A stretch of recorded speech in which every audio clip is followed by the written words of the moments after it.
Welcome back to the BHF Boardroom series. I'm Matt Hughes, founder of Accommodate Consulting. This series is about the decisions that actually shape performance inside hotel businesses.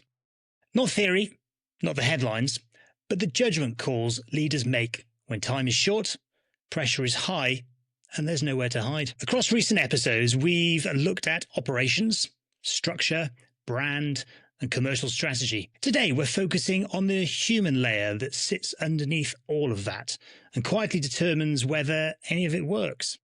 Leadership, and more specifically, how leaders communicate and hold the room when conditions aren't comfortable. I'm joined today by Emily Sexton, founder of Emily Sexton Coaching. Emily works with leaders operating in demanding environments, helping them sharpen their communication, build trust more quickly, and lead with greater self-awareness when the pressure is on.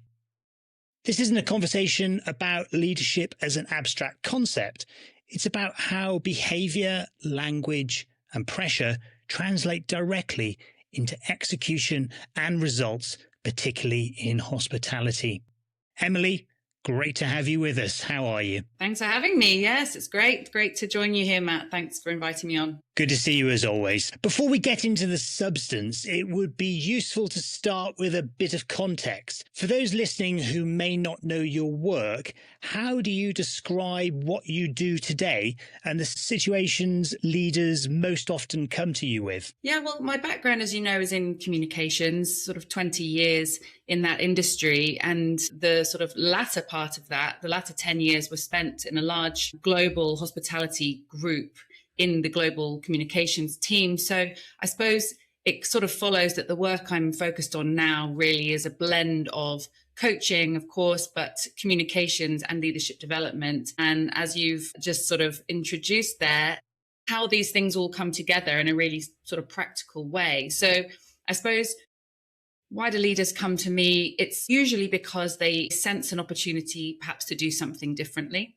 Either they've sensed that in themselves, there's a challenge that persistently keeps coming up, or perhaps it's been brought to their attention by somebody they work with, or through a sort of a psychometric assessment that often leaders sort of end up taking in their roles. So, they might come to me because they sense an opportunity to do something differently, an opportunity to improve an aspect of their leadership. And other times it's more simple than that. It's really just offering a space for people to think through with perhaps a little bit more clarity, something that they're struggling with or that they feel that they want to explore with somebody else. Yeah, I think having that independent third person, you can have that open conversation with, non-judgmental, and as you say, putting the mirror up so you can really sort of, talk through different scenarios, different situations, knowing that you're not going to get judged. This is not accountable. This is not somebody that you're reporting into, somebody that's maybe can look at it from a fresh perspective. One of the themes running through this series is that performance rarely fails because of one bad decision.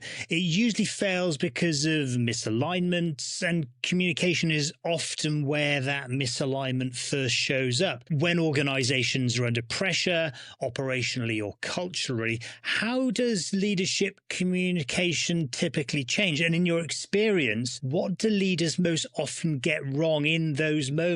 I think, firstly, it's probably worth saying that the role of a leadership doesn't change in those moments, right? The role of a leader remains the same. They still have to set the strategy. They still have to deliver the strategy. They still have to align their people. All the tasks of leadership remain the same. And in a sense, therefore, the communication in some ways should also say the same. But of course, what we know is when people are stressed, when an organization is facing adversity or challenge or change in some way, leaders are even more under the microscope than normal. Their words, what they're saying, what they're not saying, is being scrutinized even more than normal. And some leaders respond calmly to that. Some people respond well to the stress, but others don't. For others, it's a real challenge. Like with any of us, when we're feeling stressed, quite often we don't show up in the way that we would normally do when we're not feeling stressed. We may speak quicker. We may fail to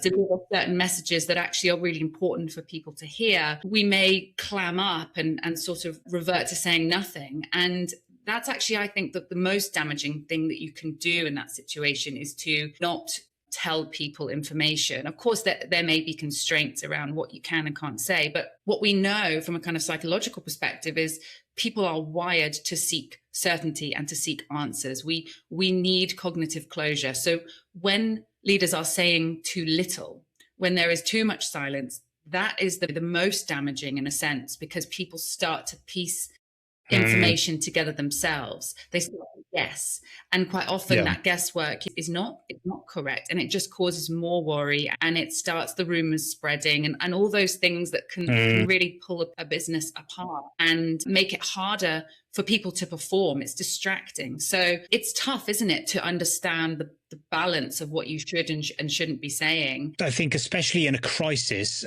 you talk about this vacuum when nothing is said. You've got the court of public opinion. If there is this vacuum, people will make up their own truths. And it always takes me back to when Diana, Princess of Wales, was passed away, and the royal family said nothing, and it was just this. It got bigger. This chasm got bigger and bigger, and people just made up their own truths.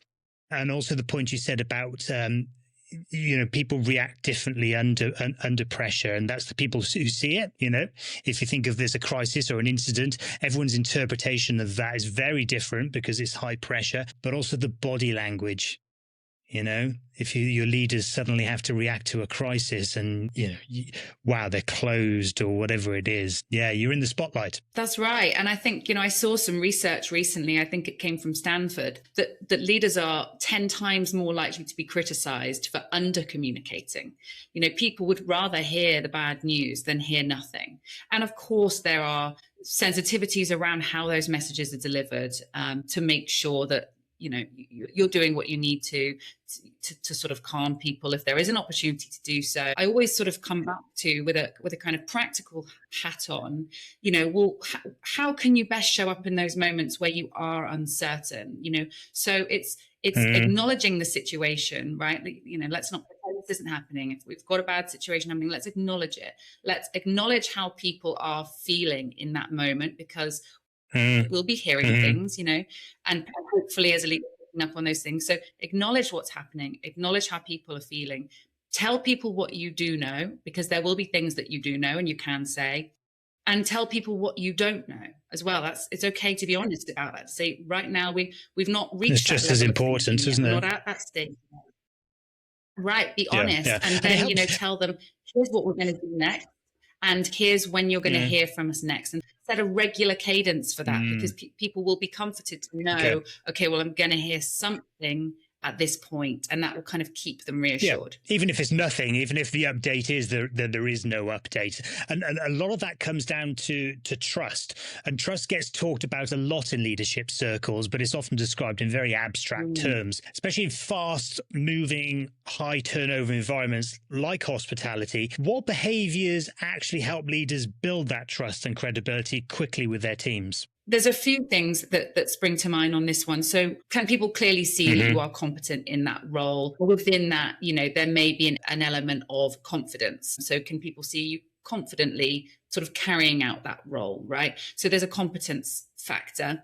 There's also a care factor. So can people see that you are paying attention to how things are impacting them and their team, and do you show care for the people around you? Are you clearly showing that you're thinking about how your decisions will impact your people? So care. And then consistency. I think this is probably the biggest one. It's kind of multifaceted, because there's a consistency in, are you showing up in the way that you've said you're going to show up? So are you saying something and then doing another? Does your behavior match your words? There's a consistency that you need to bring to that. There's a consistency in saying, right, I'll get this to you by 4 p.m. and then actually do get it to them by 4 p.m. There's a kind of reliability factor. Can people rely on you to do the things you've said you're going to do?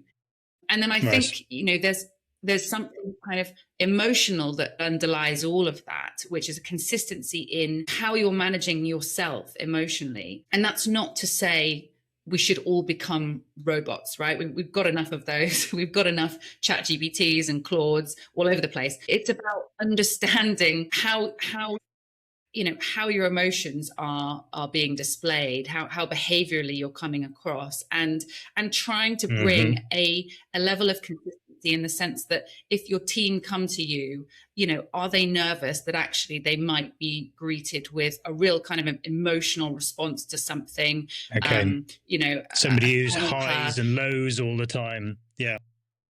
Yeah, exactly. Because people, then they don't know what to expect, and that's really unsettling, and that can break trust.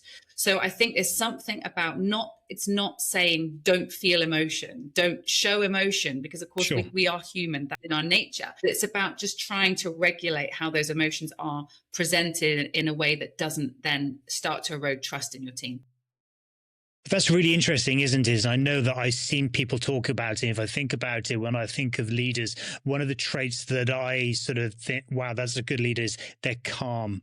They're calm under pressure. But I never hear somebody say of a leader, oh, that leader's great because they're all over the place. They're high, they're low. That's not a good trait. You need somebody who's calm, and they have the emotional side, but when the job needs doing, they can do that. But, you're not going to be met with chaos. So something I see regularly is leaders responding to uncertainty by saying more messages, more meetings, more updates. Where do leaders unintentionally create confusion through overcommunication, and how can they simplify without losing authority or presence? Yeah, I mean, we've talked about how actually sometimes over communication is better than the opposite, than under communication, right? But I take your point that actually there's It's a balance, isn't it? Consideration, and some consideration, especially with the the number of channels that we you have open to ourselves nowadays. It can be coming at you left, right, and centre, and you just think, well, it's a bit confusing. That's right. We're absolutely flooded with information and ideas on social media and beyond that. So how, as a leader, do you cut through the noise and make sure that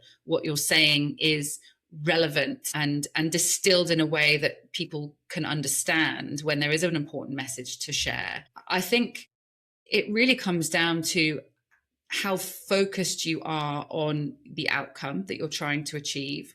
And the more focus you have around that, the better able you are to sort of plan your argument in a sense of, okay, so this is the outcome we're trying to achieve. What are the sort of 2 or 3 things that we need people to know? And then once we've told the people those things, what do we want them to do with that information? And this is my sort of bugbear. I mean, having worked in communications for a long time, people have great intentions where they're trying to loop people in. They're trying to make sure people feel like they're part of the process, that they've been engaged in a decision. But, you'll get these kind of messages, sharing this for visibility.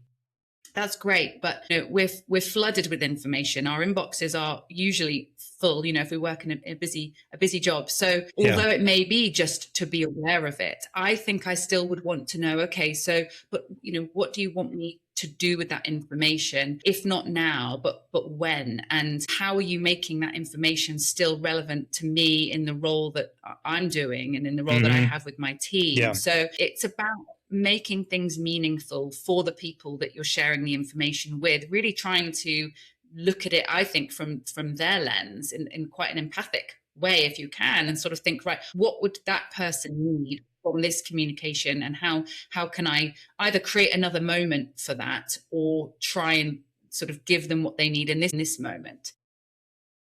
That's a really interesting and important framing. Why am I receiving this information? What do I need to do with it? And so many people do just send things out. As you say, you're copied into it, you're BCC'd or you're CC'd, and you just think, okay, fine. What am I supposed to do? Am I supposed to do anything with it? And, you and I both come from a communication background where that is really, really important. You spend a significant amount of time, Emily, supporting people in their careers. From what you observe, what skills or behaviors make the biggest difference to long-term leadership potential, particularly in demanding, people-heavy environments? I think, firstly, openness. I think having a sort of a vulnerability, a willingness to hear feedback, take feedback on board, be open to what they may be able to improve on things. Just an openness, I would say, is really key.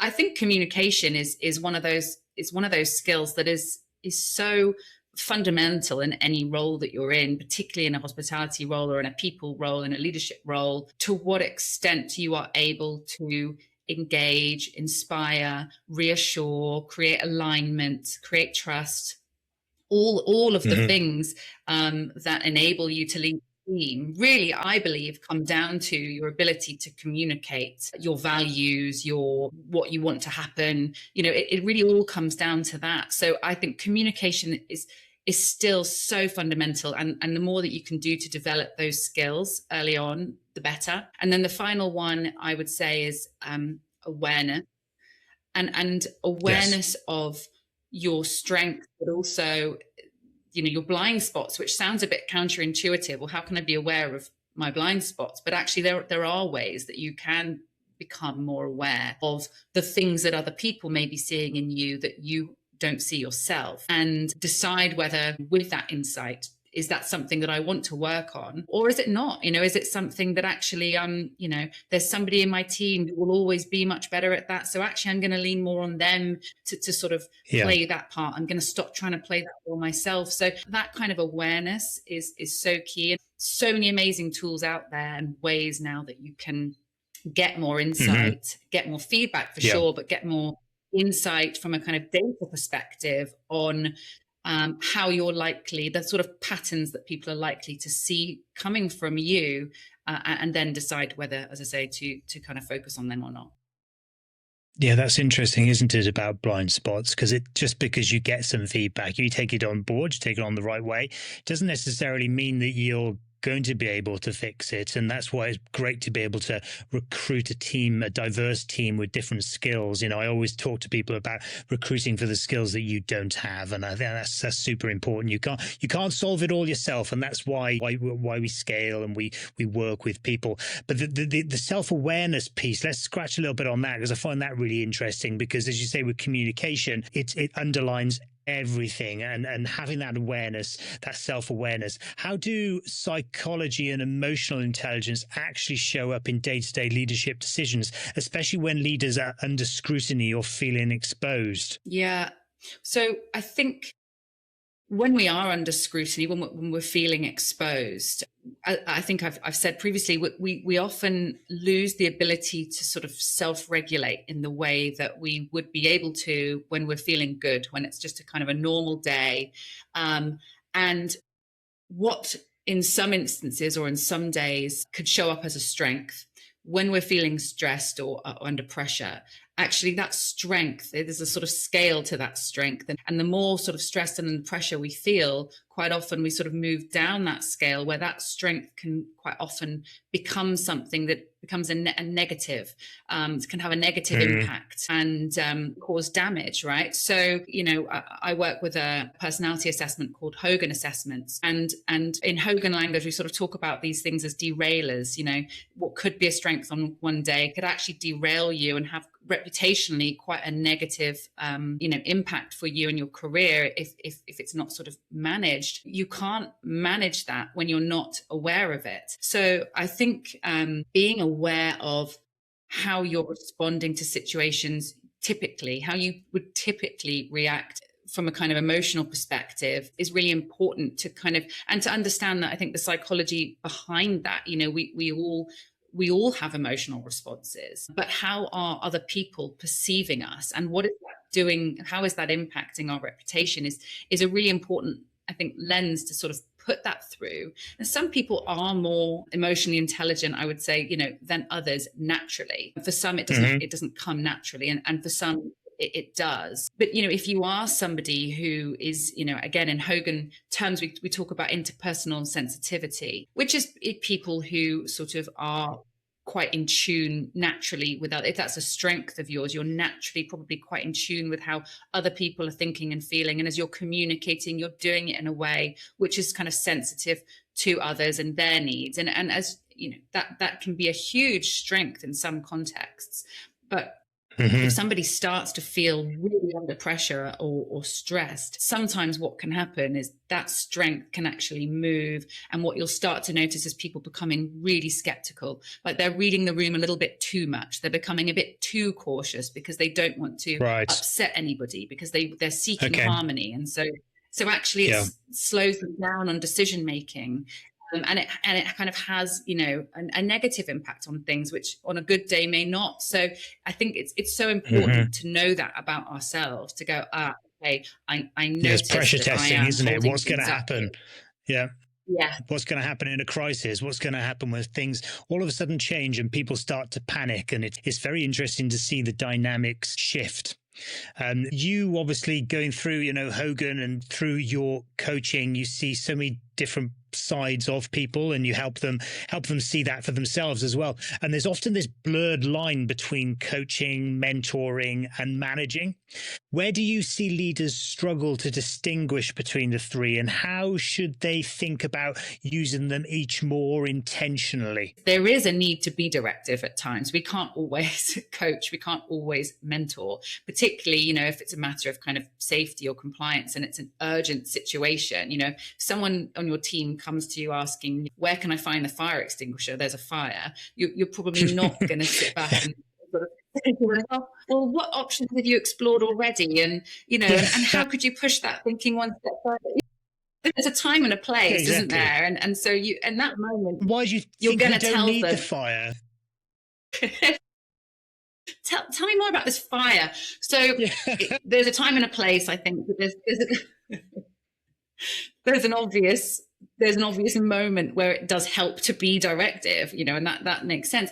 I think whether you can see that there is a pattern showing up, if someone is bringing the same question to you in a different guise maybe, but it's an underlying kind of theme of something that they're bringing to you, I think that there is kind of and it's not urgent. There is obviously an opportunity, I think, there to call out that pattern and in a kind of coaching way to sort of say, look, I notice that we've spent the last few one-to-one, meetings talking about this thing.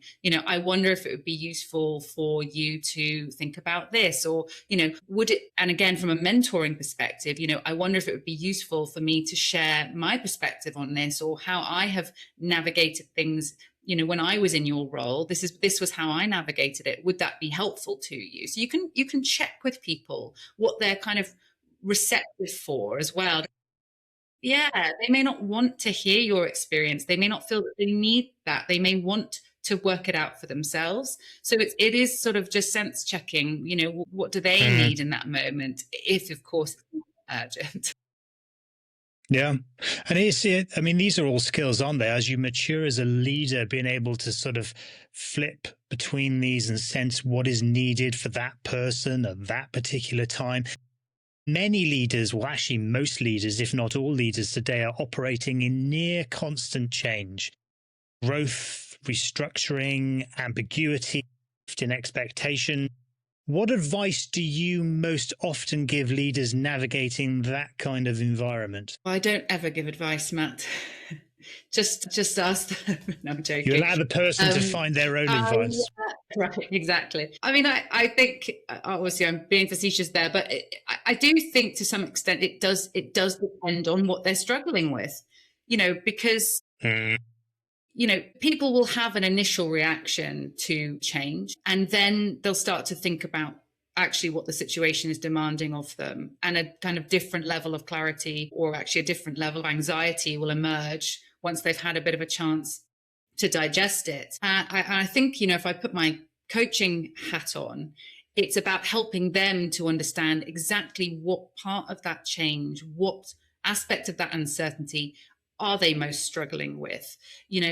Are they scared they're going to make the wrong decision? Are they, not feeling confident in their ability to deliver the right messages in the right way? What actually is at the root of that? And coaching around that issue, rather than just coaching the initial reaction or response that people are having to change, which is likely to be the sort of most superficial element of their response. So I would say it's understanding really what's sitting at the heart of the problem for them, and coaching around that. And of course, if there are practical needs, if there are things that there's a gap in their skills, or from my experience, I have dealt with something similar before, and they do think that my opinion would be valuable on that from a kind of mentoring perspective, then yeah, of course, Yes. I will offer them advice, but I'll sort of present it as an option, not to sort of say you should do this. It's more just let me add another perspective. There's different paths that you could mix. consider. Yeah. Yeah. Okay. So let's look ahead a little bit. What leadership capability do you think will matter most over the next few years, but is still possibly underestimated today? Communication. You might have guessed I would say that. Okay. But No, it's a good one. Yeah. Yeah, I do think we are getting to this kind of slightly scary and spooky place now where, certainly if you look on social media, for example, on LinkedIn, let's say, it is just kind of becoming this marketplace for AI where everybody's AI is speaking to everybody's AI. You rarely now see, or certainly from my perspective, you rarely see kind of genuine interactions taking place there now. And there's no judgment there from my side. I understand, the benefits of using AI and why that's happening. I get it. But I do think that as we move forward, we will, probably start to kind of feel a real kind of need and a tug back towards, well, let's just communicate in a kind of more of a human way, kind of flaws and all. And because that's how we're going to build relationships and trust and show empathy and create real connections. These are the parts that AI simply cannot take. That ability to build relationships, the trust element, the human agency has to be there. And if people are doing everything online, when they actually get in front of somebody, it's apparent that they have no social skills. They can't engage. They can't construct a sentence or have a conversation or hold an argument. And then all of a sudden it's like, well, we can see that it's all false. And communication, I think, is a very key foundational skill that people need to be able to be encouraged to develop further. Being able to not lose your personality when you're communicating in difficult times as well. I think it's about helping people to communicate in a way that, we talk a lot about authenticity. A lot of people talk about that as something that's so important when it comes to trust. Our ability to communicate in a way where people can actually connect with our personality in those moments is diminished when that's happening. We start to read scripts because we don't want to say something that's going to get us or the business in trouble, or we'll ask a member of the comms team to write some language for us, and we'll kind of read that out, and people instantly know that's not the language that this person would use. There's a resistance to it. It doesn't feel real. We've lost the personality. I can't connect. It goes up. So it's helping people to understand how to communicate across all those different channels that we have, like you mentioned, but also in a way that preserves who they are, that people can really connect with who they are. Yeah. No, couldn't agree more. We were talking about it this week, and we were talking about Mark Carney and his speech in Davos and how inspirational he was, and the fact that he can actually put together a sentence, and hugely inspiring. I'll put the link below so people can have a look at that.